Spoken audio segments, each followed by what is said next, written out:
Join Cell Academy, Goa's best coaching for IIT, JEE and medical exam preparations for class 7 to 12. Register today for Cell Talent Search exam for class 6 to 12. Admissions are now open for repeaters medical batch for NEET 2022. So therefore we wanted to object to grant of anticipatory.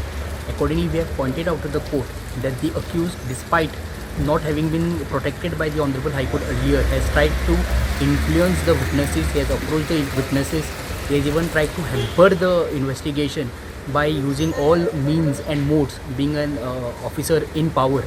So we have pointed out all these things. We have also pointed out the lapses in investigation, as in which was very relevant, because despite this complaint having been lodged way back on 2nd of May, till date the police has not recovered the DVR, the CCTV footage from the income tax, on a very flimsy ground that the income tax department is not cooperating. So we brought this to the notice of the court, and accordingly the matter is listed on 28th of July now for further consideration. Accused otherwise have been granted an interim protection today till the next day.